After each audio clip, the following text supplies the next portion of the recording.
اعوذ باللہ من الشیطان الرجیم بسم اللہ الرحمن الرحیم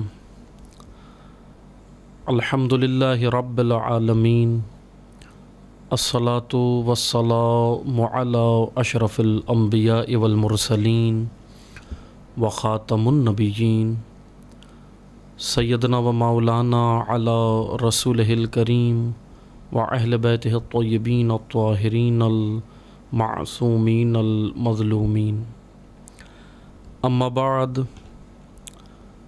فقال اللہ تبارک و تعالی فی کتابہ المجید و فرقانہ الحمید بسم اللہ الرحمن الرحیم الرحمن علم القرآن خلق الانسان علمہ البیان الشمس والقمر بحسبان والنجم والشجر يسجدان والسماء رفعها ووضع الميزان ألا تطغوا في الميزان وأقيموا الوزن بالقسط ولا تخسروا الميزان والأرض ووضعها للأنام فيها فاكهة والنخل ذات الأكمام والحب ذو العصف والريحان فبأي آلاء ربكما تكذبان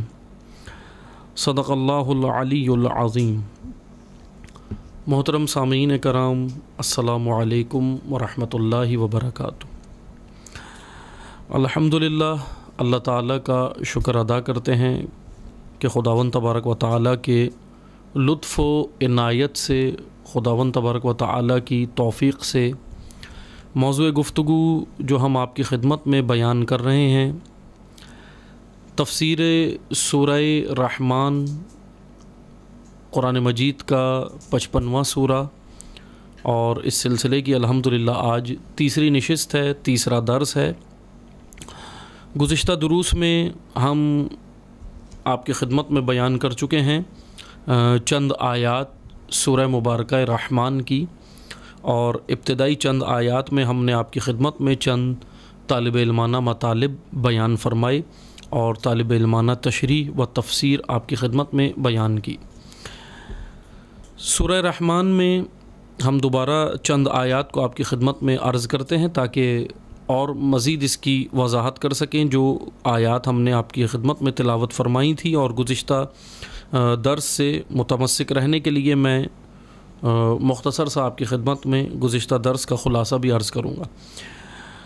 سورہ کا آغاز خداوند تبارک و تعالیٰ کے ایک مخصوص صفت کے ساتھ ہو رہا ہے کہ الرحمن، اور ایسی مخصوص اور مختص صفت ہے کہ جو صرف ذات واجب الوجود کے ساتھ ہی مثلا جچتی ہے، یا ذات واجب الوجود کے ساتھ ہی جس کا انحصار ہے، یعنی یہ صفت مخلوق یا ممکن الوجود کے اندر یہ سما نہیں سکتی۔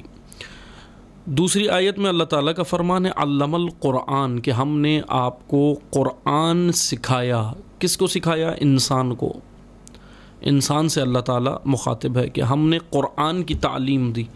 خلق الانسان، اور انسان کو خلق کیا، اور پھر اگلی آیت کہہ رہی ہے علمہ البیان، اور ہم نے بیان بھی سکھایا انسان کو۔ ہم یہ اس مطلب کے اوپر ہم گزشتہ درس میں بحث کر چکے ہیں کہ علم القرآن پہلے ہے، پھر خلق الانسان ہے، اور پھر اس کے بعد علمہ البیان ہے۔ علم القرآن ہم گزشتہ درس میں اس کی وضاحت کر چکے ہیں، اور اس کے اندر ہم نے بیان کیا تھا کہ یہاں مراد علم القرآن سے مراد ہدایت ہے، کہ اللہ نے ہدایت بشر کا انتظام پہلے کیا اور بشر کو بعد میں خلق کیا۔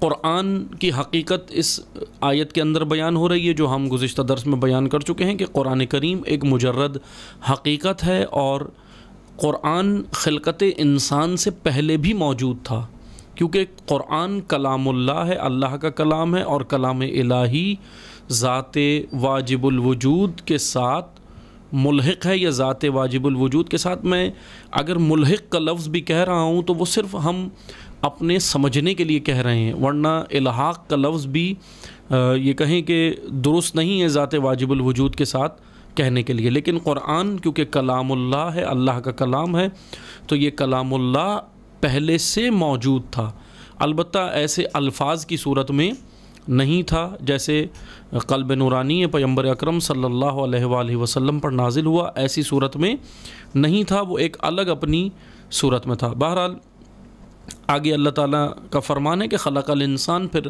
انسان کی خلقت ہوئی، اور پھر علمہ البیان، پھر ہم نے اس کو بیان سکھایا۔ بیان کا معنی بھی ہم گزشتہ درس میں بیان کر چکے ہیں کہ بیان سے مراد ما فی الضمیر کو بیان کرنے کی استعداد جو انسان کے اندر موجود ہے، اور یہ استعداد اور یہ صلاحیت دیگر مخلوقات میں نہیں ہے، انسان میں ہے۔ جیسے نباتات ہیں، حشرات ہیں، حیوانات ہیں، زمین ہے، کہکشانے ہیں، اور دیگر اللہ تعالیٰ کی مخلوقات ہیں، پہاڑ ہیں، جبل ہیں، جتنی بھی مخلوقات ہیں ان میں کسی میں بھی یہ استعداد نہیں ہے جو انسان کے اندر ہے، جو اس قرآن کریم نے ایک خصوصیت کے ساتھ بیان کی، یعنی انسان اس خصوصیت کی وجہ سے تمام مخلوقات سے ایک افضل اور ماورا اور اشرف المخلوقات کہلایا ہے۔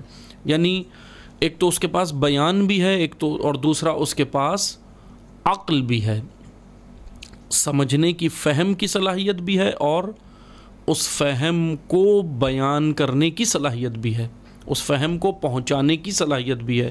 اس لیے انسان ممتاز ہو گیا، ممیز ہو گیا، انسان کو یہ امتیاز حاصل ہے، اور یہ فرق انسان اور دیگر مخلوقات میں ہے۔ جیسے ہم نے بیان کیا تھا گزشتہ درس میں کہ اہل منطق انسان کو حیوان ناطق اسی لیے کہتے ہیں کہ اس کے اندر نطق کی صلاحیت ہے۔ نطق یعنی کہ وہ بول سکتا ہے، کلام کر سکتا ہے، اور یہاں نطق سے مراد بھی صوت یا آواز نہیں ہے، الفاظ نہیں ہے، بلکہ ما فی الضمیر کو بیان کرنے کی صلاحیت ہے۔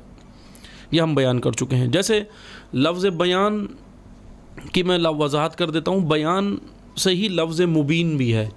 مبین کہتے ہیں واضح اور روشن کو، بیان بھی واضح اور روشن کو کہتے ہیں۔ بیان کے مقابلے میں قرآن کریم نے ایک لفظ استعمال کیا ہے، اور وہ ہے ابہام، یعنی بیان کہتے ہیں واضح، روشن، آشکار، کھلا ہوا۔ یہ اس کے مختلف معانی ہیں جو لغت کے اندر اور ڈکشنری کے لغت کے اندر اہل لغت اس کو بیان کرتے ہیں، یعنی روشن، واضح، کھلا ہوا، جس کے اندر ٹیڑھا پن نہیں ہے، جس کے اندر کجی نہیں ہے، جس کے اندر انحراف نہیں ہے۔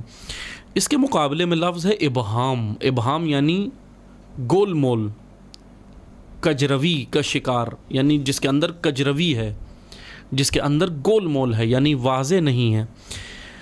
جانور کو بہیمہ عربی زبان میں کہتے ہیں، اسی وجہ سے کہتے ہیں۔ کیوں کہتے ہیں؟ کیونکہ اس کے اندر ابہام ہے، صوت تو ہے، آواز تو وہ نکال رہا ہے، صوت یعنی آواز تو جانور نکال رہا ہے، لیکن اس آواز کے اندر بیان نہیں ہے، اس آواز کے اندر وضاحت نہیں ہے، اس آواز کے اندر مثلاً اس آواز کے اندر وہ آواز واضح نہیں ہے، اس وجہ سے وہ اس کو بہیمہ کہا جاتا ہے، کیونکہ اس کی آواز میں ابہام ہے۔ لیکن انسان بیان ہے، انسان کے لیے بیان کا لفظ استعمال ہوا کیونکہ انسان کی آواز میں ابہام نہیں ہے، گول مول نہیں ہے، ٹیڑھا پن نہیں ہے، کجی نہیں ہے، انحراف نہیں ہے، بلکہ وضاحت ہے، ما فی الضمیر کو بیان کرنے کی صلاحیت ہے۔ یہ صلاحیت اللہ تعالیٰ نے انسان کو عطا کی، اور جیسا ہم نے عرض کیا تھا آپ کی خدمت میں کہ ایک اور صلاحیت اللہ تعالیٰ نے قرآن کریم میں انسان کے لیے بیان کی ہے، جیسے بیان بھی اور قلم بھی، یہ صلاحیت بھی انسان کے لیے اللہ تعالیٰ نے قرآن کریم میں بیان کی ہے۔ اور قلم سے مراد جیسے میں نے عرض کیا ہے کہ عموماً ہمارے ساتھ ایک مشکل جو پیش آتی ہے وہ مصداق کے اندر ہم پھنس جاتے ہیں، یا مصداق کے اسیر ہو جاتے ہیں، یا مصداق کو ہی سمجھنے لگتے ہیں۔ جیسے قلم کی بات آتی ہے تو ہمارے ذہن میں صرف وہی قلم آتا ہے جو آج ہم استعمال کر رہے ہیں اس صدی کے اندر، لیکن قلم سے مراد محفوظ کرنے کی صلاحیت۔ اب وہ محفوظ کرنے کے طریقے کو قلم نہیں کہتے، محفوظ کرنے کا طریقہ اور ہے، اور محفوظ کرنے کی مثلاً صلاحیت اور چیز ہے۔ صلاحیت اور چیز ہے اور طریقہ اور چیز ہے۔ محفوظ کرنے کا طریقہ، جیسے آج ہم کاپی کے اوپر پین سے لکھتے ہیں، یہ قلم نہیں ہے، یہ طریقہ کار ہے۔ پین کو ہم قلم اردو زبان میں بولتے ہیں، اب یہ اردو زبان میں قلم اور چیز ہے، عربی میں اور چیز ہے۔ جیسے ہم نے پین کاپی کے اندر، رجسٹر کے اندر، کسی چیز کے اندر جب ہم لکھتے ہیں پین سے، تو اس کا مطلب یہ ہے کہ ہم یہ مثلاً ایک طریقہ کار ہے، کیونکہ جیسے میں نے مثال دی تھی آپ کی خدمت میں کہ گزشتہ زمانوں میں، گزشتہ ادوار میں پین تو نہیں تھے، کاپی تو نہیں تھی، ایسے رجسٹر تو نہیں تھے، وہ الگ طریقے سے محفوظ کرتے تھے۔ یعنی انسان اس وجہ سے اشرف المخلوقات بھی ہے، بہت ساری خصوصیات ہیں جس کی وجہ سے یہ اشرف المخلوقات، اس میں سے ایک خصوصیت یہ ہے کہ یہ تہذیب و تمدن کو اپنے محفوظ کر سکتا ہے، با تہذیب ہے انسان۔ یعنی گزشتہ ادوار کی تہذیبوں کو یہ قلم کے ذریعے محفوظ کر سکتا ہے اور بیان کے ذریعے بیان کر سکتا ہے، پہنچا سکتا ہے۔ یہ دو طریقہ کار انسان کے لیے اللہ تعالیٰ نے ایک خاص صلاحیت بیان کی، قرآن کریم میں اللہ تعالیٰ نے انسان کی، کہ وہ بیان بھی رکھتا ہے اور قلم بھی رکھتا ہے۔ بہرحال یہ بڑی خوبصورت صلاحیتیں انشاءاللہ ہم آگے بیان کریں گے، جب خلقت انسان کا آگے جو آیات آئیں گی میں اس میں پھر انشاءاللہ وضاحت سے بیان کروں گا، جب آگے جو آیات چل رہی ہیں جس میں خلقت انسان کا ذکر ہے۔ یہ 4 آیات تھیں جو ہم نے جس کی وضاحت کی تھی۔ اب آیہ پنجم ہے، 5ویں آیت ہے، الشمس والقمر بحسبان۔ اب اللہ تعالیٰ نے بڑی خوبصورت اپنی نعمتیں، البتہ یہ پورا سورہ ہی اگر ہم اس کو بلا مغالطہ کہیں تو پورا سورہ ہی نعمتیں اللہ تعالیٰ کی، اتنی نعمتیں جو ان گنت اور بے شمار ہیں، شمار میں نہیں آ سکتی۔ جیسے علم القرآن، یہ نعمت الہی، خلق الانسان نعمت الہی، علمہ البیان نعمت الہی۔ اب اگلی دیگر نعمت کا ذکر ہو رہا ہے کہ الشمس والقمر بحسبان، کہ شمس اور قمر ایک حساب کے ساتھ، بحسبان ایک حساب کے ساتھ گردش کر رہے ہیں، چل رہے ہیں۔ شمس سورج اور قمر چاند۔ اللہ تعالیٰ نے یہاں پہ بڑا ایک خوبصورت نظام پیش کیا اس آیت میں کہ الشمس والقمر بحسبان، کہ شمس و قمر، سورج اور چاند ایک اپنے حساب کے ساتھ اللہ تعالیٰ نے ان کو رکھا ہوا ہے۔ حسبان کا لفظ استعمال ہوا ہے، میں حسبان کے لفظ کی وضاحت کر دوں۔ یہ لفظ اس کا جو مصدر ہے، اصلی جو اس کا مرکز ہے وہ ہے حسابہ، ہا سین با حسابہ۔ ایک لفظ ہے حسیبہ اور ایک لفظ ہے حسابہ۔ اب یہ حسیبہ سے لفظ حسبان ہے اور حسابہ سے لفظ حسبان ہے۔ حسیبہ یعنی، حسیبہ کا معنی ہے یعنی شمار کرنا، گننا، شمار کرنا، گننا، اور حسبہ کا، حسابہ یعنی جس سے حسبان لفظ نکلتا ہے۔ حسبان کا معنی ہے، یہاں گننے کے معنی میں نہیں آتا بلکہ معذرت کے ساتھ حسیبہ گننے کے نہیں بلکہ گمان کے معنی میں آتا ہے۔ گمان کا معنی یعنی گمان کرنا، سوچنا۔ جیسے قرآن کریم کی آیت کہہ رہی ہے نا کہ شہداء کے بارے میں کہ وَلَا تَحْسَبَنَّ الَّذِينَ قُتِلُوا فِي سَبِيلِ اللَّهِ أَمْوَاتًا، کہ تم گمان بھی نہیں کرو، تم سوچو بھی نہیں کہ شہداء راہ خدا مر گئے ہیں، بلکہ وہ زندہ ہیں، اللہ کی راہ میں جو قتل ہو گئے وہ زندہ ہیں۔ یعنی وَلَا تَحْسَبَنَّ الَّذِينَ، تَحْسَبَنَّ الَّذِينَ حسیبہ سے ہے، اس کا معنی ہے کہ تم گمان نہیں کرو۔ حسیبہ گمان ہے اور حسابہ حساب ہے، حساب کتاب، جیسے ہم اردو زبان میں بھی یہ لفظ استعمال کرتے ہیں۔ تو اللہ تعالیٰ نے یہاں پہ اس آیہ کریمہ میں بیان کیا کہ الشمس والقمر بحسبان، حسبان لفظ حسابہ سے یعنی حساب کتاب، یعنی ایک معین حساب کے ساتھ سورج اور قمر، چاند اور سورج، یہ جتنے بھی مطلب چاند، ستارے، سورج، نظام شمسی ایک حساب کے ساتھ ہے۔ یعنی یہ آیات، یہی سورہ رحمان، اللہ اکبر، ہم آئیں توجہ کریں کہ اللہ تعالیٰ ہماری توجہ کرا رہا ہے یہاں پر ان آیات میں۔ یعنی خدا ہمیں دعوت دے رہا ہے، نعمتوں کا ذکر کیوں کروا رہا ہے خدا؟ کیوں کر رہا ہے ذکر خدا؟ کیا معاذ اللہ الیعوذ باللہ، کیا خدا کو ضرورت ہے کہ اپنی نعمتوں کو گنوا کر خدا ہم سے خدا ہماری تعریف کا محتاج ہے؟ الیعوذ باللہ، نہ بالکل ایسا نہیں ہے۔ اگر ہم ذات حق کے بارے میں یہ گمان بھی نہ کریں کہ وہ ہماری کسی تعریف کا محتاج ہے، یا وہ مثلا ہماری اس وجہ سے اپنی نعمتیں بیان کر رہا ہے کہ وہ چاہتا ہے تم میری تعریف کرو۔ البتہ یہ ایک الگ موضوع ہے کہ حمد الہی کے اندر کیا وہ اصل فلسفہ اور حکمت ہے۔ حمد الہی کرنے سے خدا کی ذات نہ بڑھتی ہے اور نہ کرنے سے نہ گھٹتی ہے، تغیر نہیں ہے، اس کی ذات میں کوئی تغیر نہیں ہے۔ ذات حق میں حمد الہی میں انسان کا فائدہ ہے، یہ بھی ایک بڑی حکمت اور لاجک ہے کہ حمد الہی کرنے سے کس کا فائدہ ہے؟ حمد الہی انسان کے فائدے کے لیے۔ بہرحال آپ توجہ سے سنیں، یہاں جو اللہ تعالیٰ نعمت بیان کر رہا ہے کہ تم شمس و قمر کو دیکھو۔ اب یہاں پر کیوں اللہ تعالیٰ نے ہمیں یہاں پر کہا ہے کہ تم دیکھو کہ کس حساب سے اللہ تعالیٰ نے ان کو رکھا؟ یعنی اے انسان، خلقت انسان کے بعد جو یہ آیت آ رہی ہے، ہم نے تمہیں بیان بھی عطا کیا، خلق بھی کیا، بیان بھی عطا کیا، اب تم نعمت الہی میں ذرا غور و فکر کرو۔ دیکھو سورج، چاند، ستارے، کہکشانے، علم فلکیات، ایسٹرو فزکس، یہ ایسٹرو فزکس جو آج ماہرین علم فلکیات جس کے اندر جاتے ہیں، ریسرچ کرتے ہیں اور دیکھیں آج دنیا کہاں پہنچ گئی۔ وہ دنیا کا ایسٹرو فزکس کا آج سب سے بڑا ادارہ ہے NASA, national aeronautics and space administration. NASA سب سے بڑا ادارہ ہے، کہاں پہنچ گیا آج ریسرچ کر کے، کہاں پہنچا کہ کہکشانے ہیں، یہ ہے، وہ ہے۔ بہرحال ماہرین نے تو یہاں تک ریسرچ کی کہ اب آنے میں کیا ہوگا، سورج کس طرح چلے گا، سورج کا کیا سلسلہ ہے، سورج کی موت، یعنی سائنسدانوں نے تو یہاں تک ذکر کیا۔ لیکن یہ سائنٹسٹ اور یہ سائنسدان آج یہاں پہنچے ہیں، کہاں سے پہنچے، کہاں سے انہوں نے ریسرچ کی ہے، کہاں سے انہوں نے یہ علم لیا ہے؟ آئیں دیکھیں آ کر، قرآن ہی تو ہمیں دعوت دے رہا ہے۔ قرآن نے ذکر کیا کہ ایک وہ دن ہوگا، کون سا دن ہوگا، کہ جس دن سورج بھی لپیٹ دیا جائے گا۔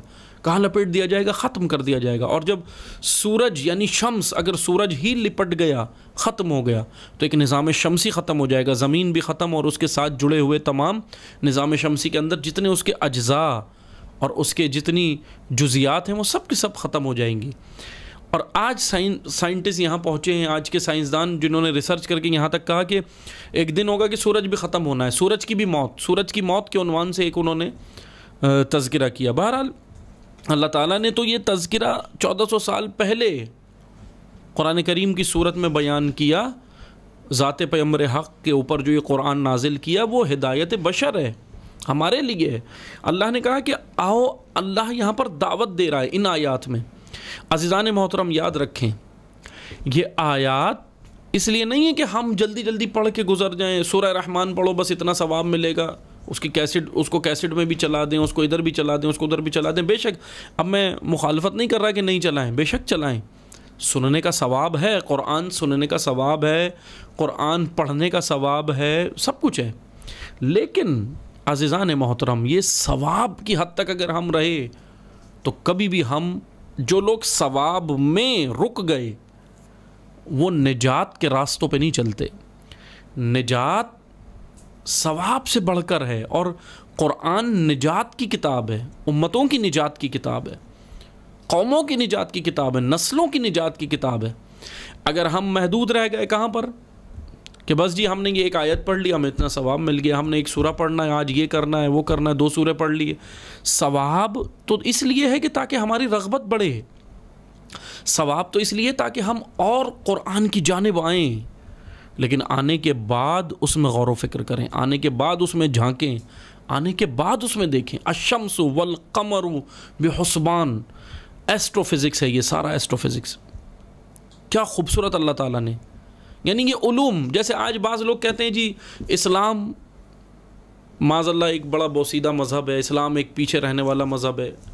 احمق ہیں وہ لوگ، کیونکہ نہ انہوں نے اسلام کو صحیح سے سمجھا، بعض احمق ہیں اور بعض نے شعوری بنیادوں پر شعور حاصل کر کے اور پھر اسلام کے خلاف یہ محاذ کھڑا کیا۔ جیسے آج اسلام کے بارے میں کہتے ہیں اسلام مثلا یہ ساری آج جو ہمیں ریسرچ نظر آ رہی ہے ہم سمجھتے ہیں کہ یہ انسان خود کر گیا ہے. نہ انسان کو اللہ نے توجہ کرائی ہے. نا یہ جو چیزیں آج جتنی بھی ایجادات ہیں، جتنی بھی کریشنز ہیں، آج جتنی بھی تخلیق کی ہے انسان نے، انسان کی تخلیق ثانوی ہے. اس کے پیچھے ایک حقیقی تخلیق موجود ہے، ایک خلاق عالم موجود ہے جو اللہ تعالیٰ نے متعارف کرایا. عزیزان محترم، یہ ایسٹرو فزکس کی آیت ہے. الشمس والقمر بحسبان. آؤ دیکھو سورج چاند کس طرح ایک گردش کے تحت ایک حرکت کر رہے ہیں، ایک حساب کے تحت، ایک نظم کے تحت. بے نظم نہیں ہے، ایک نظم و انضباط کے تحت اللہ تعالیٰ نے ایک نظام بھی متعارف کرایا، یہاں پر سسٹم بھی بتایا کہ عالم تکوینات میں دیکھو کس طرح یہ چل رہے ہیں. اور ان علوم کے اندر جاؤ بھی اللہ ہمیں دعوت دے رہا ہے. اے امت اسلامیہ، آپ کو دعوت ہے. سورہ رحمان روزانہ آپ سنتے ہیں، دکانوں پہ لگاتے ہیں، بسوں میں لگاتے ہیں، گھروں میں لگاتے ہیں، ٹرانسپورٹ کے اندر چل رہی ہوتی ہے مختلف. آپ نے دیکھا ہے نا، مثلا تلاوت ہوتی ہے، ماشاءاللہ اچھی بات ہے، ہونی چاہیے. لیکن غور و فکر کرو، خدا ہمیں الشمس والقمر بحسبان کہہ کر یہ دعوت دے رہا ہے کہ اے انسان جاؤ دیکھو، اندر جا کر دیکھو کیسے سورج ایک نظم کے تحت چل رہا ہے، چاند ایک نظم کے تحت ہے. کیوں ہے یہ ایک حساب کے تحت؟ کیونکہ اللہ نے ان کو ایک قانون کے تحت خلق کیا اور اس کے اوپر ہیں. آپ نے دیکھا ان کا کوئی مرضی ہے، کوئی ارادہ ہے سورج کا، چاند کا؟ مثلا ایک دن سورج کہے کہ آج میں نہیں نکلوں گا، کر سکتا ہے سورج؟ نہیں کر سکتا. کیوں؟ کیونکہ وہ اللہ کے قانون کے تحت ہے، نظام مند ہے، نظام الہی کے تحت وہ اس نظام کے تحت چل رہا ہے. وہ اپنی مرضی سے یہ نہیں کہہ سکتا سورج کہ میں نہیں نکلتا، میں یہ نہیں کرتا. میں سورج یہ کہتا ہے میں آج زمین کو روشنی نہیں دوں گا، نہیں کر سکتا، کیونکہ وہ نظام و حساب کے تحت ہے. بس عزیزان محترم، مثلا سورج کی، پھر اس کے بعد اگر ہم ایک موضوع کھل جاتا ہے یہاں سے کہ سورج کے فوائد، سورج کیا فائدے دیتا ہے، سورج نہ ہو تو کیا ہوگا.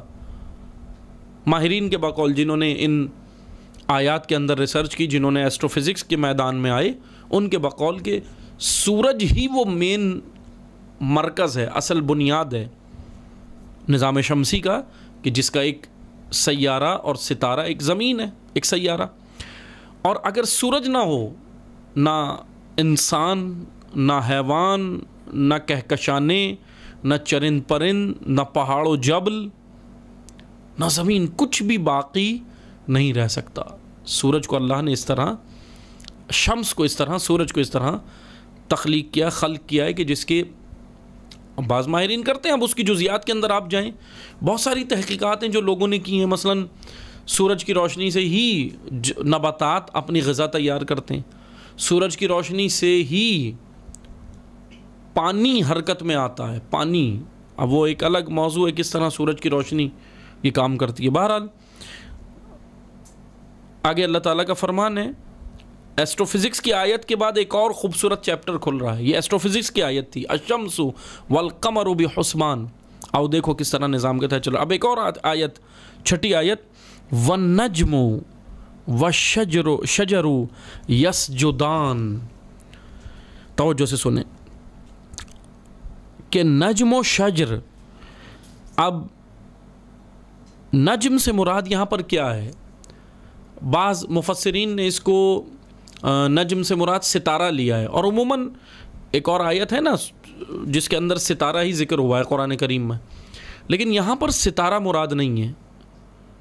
یہاں پر مراد نجم، صرف ستارے کو نہیں کہتے. لغت کے اندر اہل لغت نجم کہتے ہیں سر نکال کر ابھرنے والی چیز کو نجم کہتے ہیں عربی زبان میں.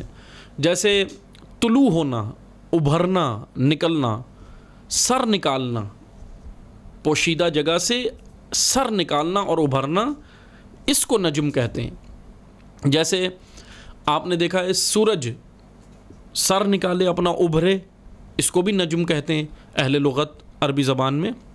اور اسی طرح وہ کونپل، وہ بیل یا کونپل، وہ درخت کی چھوٹی سی ایک شاخ کومپل جو زمین سے، وہ خوشہ کومپل یا خوشہ جو زمین سے اپنا سر نکالتی ہے، زمین میں چھپی ہوئی ہے، نیچے ہے بیج، کسان نے بیج ڈالا زمین کے اندر، اور وہ کومپل بیج سے اپنا سر نکال کر جب زمین سے باہر آئے تو اس بیل، اس مثلا کومپل اور اس خوشے کو عربی زبان میں نجم کہتے ہیں، اس کو بھی نجم کہتے ہیں۔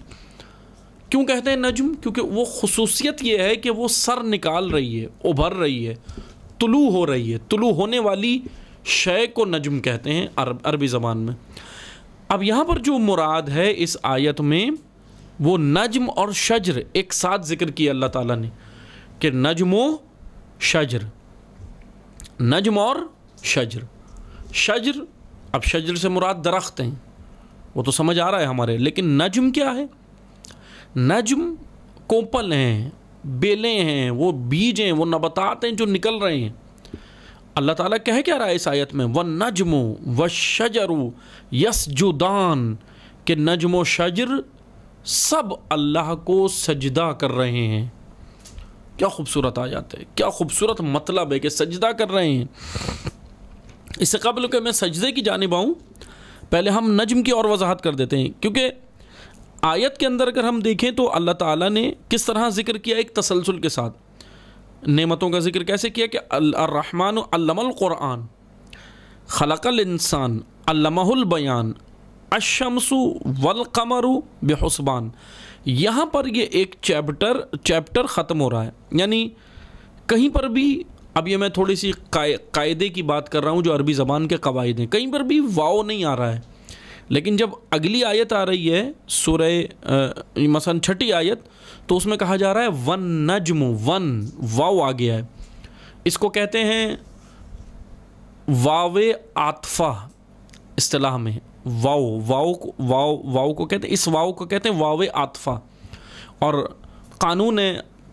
اب بہرحال یہ جو قوماز، یعنی یہ واو جانتے ہیں کس چیز کا کام کرتی ہے؟ یہ واو عاطفہ، میں عربی کے ذرا قواعد آپ کی خدمت میں تھوڑا سا بیان کر رہا ہوں، البتہ عوام کو بھی پتہ ہونا چاہیے تھوڑے اتنے قواعد تو کم از کم، تاکہ ہم اپنے دین کو تو سمجھیں نا۔ ہم مثلا یہ کہہ دیتے ہیں یہ سارا مدرسے والے جانیں اور علماء جانیں اور طلاب جانیں، نا، عوام کے لیے قرآن کریم عوام الناس کی ہدایت کے لیے، خالی اہل مدرسہ کی ہی ہدایت کے لیے نہیں ہے، اس لیے ہم نے یہ چیزیں سمجھنی ہیں۔ جیسے واو عاطفہ وہاں پر استعمال ہوتی ہے عربی زبان میں، یہ استعمال ہوتی ہے کوما کی جگہ، کوماز، کوما سمجھتے ہیں نا، ہم کوما ڈالتے ہیں، کوما لکھتے ہیں، جیسے اردو بھی لکھتے ہیں یا انگلش بھی لکھتے ہیں تو کوما ڈالتے ہیں، کوما۔ مثلا ہم کہتے ہیں جب کوئی ہم چیز کا حساب و کتاب کر رہے ہوں تو حساب و کتاب کے اندر کیا کرتے ہیں کہ اور فلاں، اور احمد، اور علی، اور حسن، اور حسین، یعنی اور کا جملہ استعمال کرتے ہیں نا جب ہم نے کوئی چیز حساب و کتاب کرنی ہوتی ہے۔ لیکن جہاں پر ہم حساب و کتاب نہیں کرتے بلکہ ہم نیا چیپٹر آغاز کرتے ہیں تو کیا کرتے ہیں؟ وہاں کوما ڈال کے کیا کہتے ہیں؟ مثلا میں آپ کو ایک مثال دیتا ہوں، مثلا فرض کریں آپ نے دعوت دینی ہے کسی کو شادی کی، آپ مثلا لسٹ بنا رہے ہیں، یا آپس میں بیٹھ کر 2 افراد گفتگو کر رہے ہیں، کسی کو شادی کی دعوت دینی ہے، مثلا اپنے رشتہ داروں کو، احباب کو، تو ہم کیا کہتے ہیں کہ شادی میں کس کس کو بلانا ہے؟ مثلا وہ لسٹ بنا رہے ہیں تو کیا کرتے ہیں؟ احمد، علی، حسن، حسین، حمزہ، اس طرح ہم کہتے ہیں، یعنی وہ کوماز ڈال کے ہم یہ لکھ دیتے ہیں نا، احمد کوما علی کوما، اس طرح لکھتے ہیں۔ یہ تو نہیں کہتے ہم کہ اور علی اور احمد اور حسن اور حسین اور حمزہ اور کا لفظ بار بار نہیں لکھتے، یہ قاعدے کے خلاف ہے، اردو زبان کے بھی قاعدے کے خلاف ہے، اور بار بار نہیں لکھتے، کوما کا استعمال کر کے پھر ہم آگے چلتے ہیں۔ تو یہ جو کوما ہے اسی کو قرآن کی اصطلاح میں یا عربی زبان میں واو عاطفہ کہتے ہیں، واو عاطفہ، واو عاطفہ۔ اس آیت میں واو عاطفہ کا ذکر ہے کہ والنجم، یہاں واو لگی ہوئی ہے۔ اب یہاں پر اب یہ واو عاطفہ اس بات کی دلیل بن جاتی ہے کہ یہاں پر ذکر ستارے کا نہیں ہے بلکہ ایک خوشے کا ہے، کومپل کا ہے، درخت کا ہے، کیونکہ اب یہ اگلا چیپٹر شروع ہو گیا۔ کوما بات کو ختم کر کے چیپٹر اگلا شروع کرتا ہے. تو اسی طرح الشمس والقمر بحسبان، یہ نہیں کہا اللہ نے والشمس والقمر، والشمس والقمر نہیں کہا، الشمس والقمر بحسبان کہہ کے یہاں چیپٹر رک گیا. اب اگلا چیپٹر ہے والنجم والشجر یسجدان. واو عاطفہ اس بات کی علامت ہے اس آیت میں کہ اب اگلا چیپٹر شروع ہو گیا ہے. اگلی نعمتیں یعنی ایسٹرو فزکس، وہ جو فلکیات تھیں، اللہ نے وہ نعمتیں آپ کو بتا دی اے انسان. اب اگلی نعمتیں اللہ تعالیٰ ذکر کر رہا ہے. اب آ جائیں آپ جیولوجی پر، ارضیات پہ آ جائیں. اب خدا آپ کو اوپر آسمان میں جو فلکیات میں جو نعمتیں تھیں اس کی جانب پہلے اللہ نے آپ کو دعوت دی کہ غور و فکر کرو، اس میں دیکھو کس طرح اپنے حساب سے چل رہی ہیں. پھر خدا نے اب اس کے بعد ایک اور چیپٹر شروع کیا اور کہا کہ اب تم ادھر کے بجائے ایک اور علم.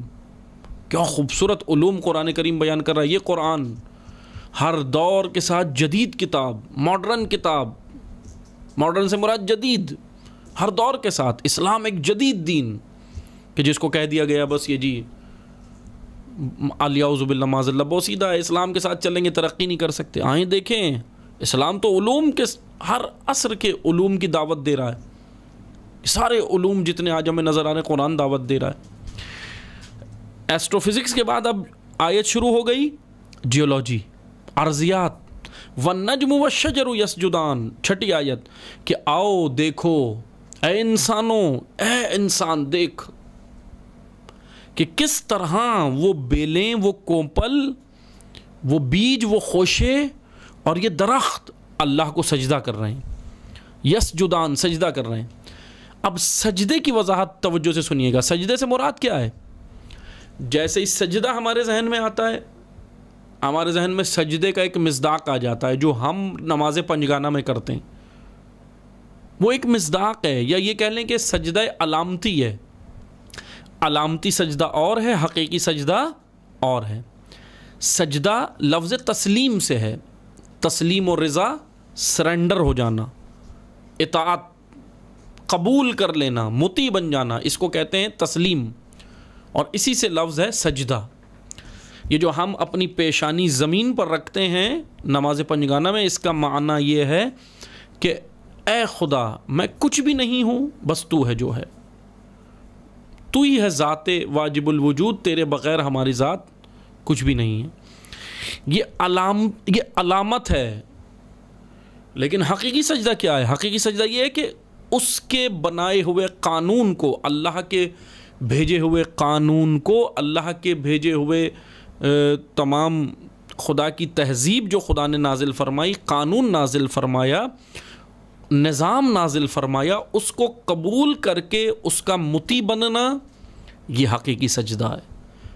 مان لینا، اس پر اس کی اطاعت کرنا، اس کے حکم کی اطاعت کرنا، یہ حقیقی سجدہ ہے. جیسے اب سوال یہ بنتا ہے کہ یہ درخت اور شجر اور نجم، درخت اور یہ کونپلیں اور یہ پودے اور یہ خوشے، یہ کس طرح سجدہ کر رہے ہیں؟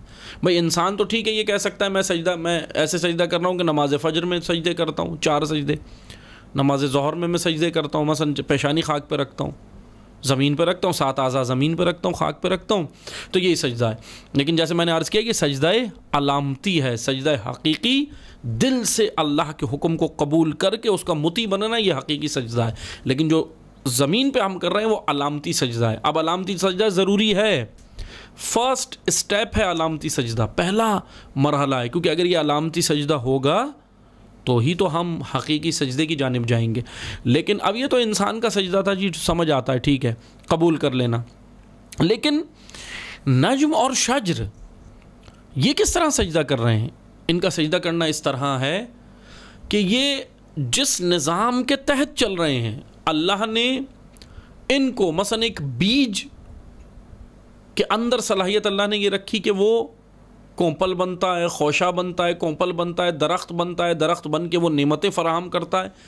اس کا اس نظام کے تحت چلنا، یعنی ایک بیج کا، ایک کونپل کا، ایک درخت کا الہی نظام کے تحت چلنا، بغیر چوں چراں کے الہی نظام کے تحت پروان چڑھنا، نشو و نما پانا اور اپنے کام کو انجام دینا، یہی اس کا سجدہ ہے۔ اب خدا یہ نہیں، مثلا سجدے سے مراد یہ نہیں سارے درخت، جیسے ہم رات کو سو جاتے ہیں تو سارے درخت نیچے جھکتے ہیں۔ ابھی یہ بہت ساری خرافات بھی ہیں دین کے اندر جو ڈالی ہوئی ہیں، جیسے بعض کہتے ہیں وہ رات کو جب ہم سو جاتے ہیں تو درخت نیچے جھک جھک کے سجدے کرتے ہیں جب ہم رات کو سو رہے ہوتے ہیں۔ نہ، اس طرح نہیں ہے۔ درخت اس طرح سجدہ نہیں کرتا جیسے انسان کرتا ہے زمین پر جھک کر، یا سورج اس طرح سجدہ نہیں کرتا جیسے انسان کرتا ہے زمین پر جھک کر، زمین اس طرح سجدہ نہیں کرتی، بلکہ سمندر، دریا، درخت، کہکشانے، نباتات، حیوانات، یہ اس طرح سجدہ نہیں کرتے جیسے انسان کر رہا ہے، بلکہ ان کا سجدہ یہ ہے کہ جب یہ اللہ کے قانون کے تحت چل رہے ہیں بغیر چوں چرا کے، سمندر اپنے نظام کے تحت چل رہا ہے، سورج اپنے نظام کے تحت چل رہا ہے، سورج اپنے نظام کے تحت تمام اپنی جزیات کو لے کر چل رہا ہے بغیر چوں چرا کے، زمین حکم الہی کے تحت قائم ہے، زمین وہ ساری سہولیات انسان کو فراہم کر رہی ہے جو خدا دینا چاہتا ہے۔ اسی طرح چاند، نباتات، درخت، کوئی درخت یہ نہیں کہتا کہ میں پھل نہیں دوں گا، کوئی فصل یہ نہیں کہتی کہ میں انسان کو آج گندم نہیں دوں گی، گندم یہ نہیں کہتا میں نہیں دیتا، گندم کی فصل نہیں کہتی میں آج گندم نہیں دوں گی، دیگر فصلیں نہیں کہتی۔ کیوں نہیں کہتی؟ کیونکہ ان کا اپنے نظام کے تحت پروان چڑھنا، نشو و نما پانا، یہی سجدہ ہے، کیونکہ وہ حکم الہی کے سامنے تسلیم ہیں، سرنڈر ہیں۔ اللہ نے ایک بیج کو حکم دیا کہ وہ کومپل بنے، درخت بنے اور انسان کو پھل دے، وہ بیج وہی کام اپنا کر رہا ہے، حکم الہی کو قبول کر کے اس پر عمل کر رہا ہے، یہی اس کا سجدہ ہے۔ وہ بیج 7 اعضاء اس کے نہیں اللہ نے بنائے کہ وہ زمین پہ رکھتا ہے، بلکہ وہ اسی طرح نظام الہی، یعنی نظام مند ہے، اللہ کا نظام مند ہے، یہ اس کا سجدہ ہے۔ بس عزیزان محترم، لیکن انسان کیوں سجدہ نہیں کرتا؟ اب یہیں تو یہ فرق آ جاتا ہے۔ دیگر نباتات قانون اجباری پر، انسان قانون اختیاری پر خلق ہوا ہے۔ دیگر مخلوقات سے اللہ نے جو سجدہ کروانا تھا وہ کر رہے ہیں۔ سجدہ یعنی، اب آپ سمجھ جائیں، میں بار بار جب سجدہ کہوں تو سمجھ جائیں، سجدہ یعنی تسلیم، سرنڈر، اطاعت، تعصی، پیروی، سمجھ لینا، جان لینا، اسی کے تحت چلنا بغیر چون چرا کے۔ تو ساری مخلوقات تو کر رہی ہیں، اللہ نے ان سے کروانا تھا وہ کر رہے ہیں، لیکن انسان کو اللہ نے یہ سجدہ جبری نہیں کرانا، اجباری نہیں کرانا، اختیاری کرانا ہے۔ اسی لیے جب انسان کو اختیار دیا اللہ نے کہ تم نے یہ سجدہ اختیار سے کرنا ہے۔ سورج کو کوئی اختیار نہیں ہے، سورج یہ نہیں کہہ سکتا میں نہیں نکلوں گا۔ نباتات کو کوئی اختیار نہیں ہے، وہ یہ نہیں کہہ سکتے کہ ہم نہیں پھل بنائیں گے، ہم نہیں فصل کو مثلا ہم پروان نہیں چڑھیں گے۔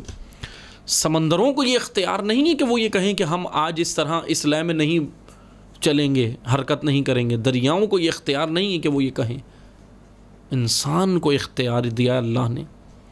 اب یہ اسی لیے تو اشرف المخلوقات ہے کہ یہ اختیار سے سجدہ کرے گا،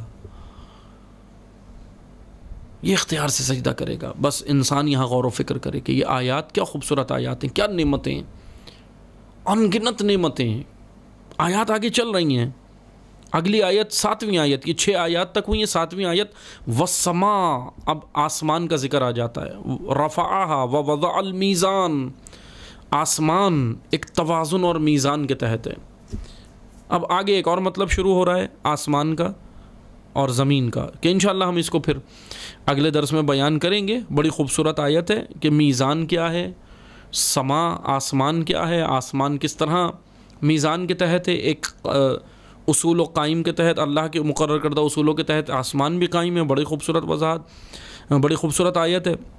اور پھر زمین کا ذکر ہے کہ انشاءاللہ پھر ہم اس کو اگلے درس میں انشاءاللہ ذکر کریں گے، اور انشاءاللہ آج یہیں پر درس کو روکتے ہیں، اگلے درس میں ذکر کریں گے۔ والسلام علیکم ورحمۃ اللہ وبرکاتہ۔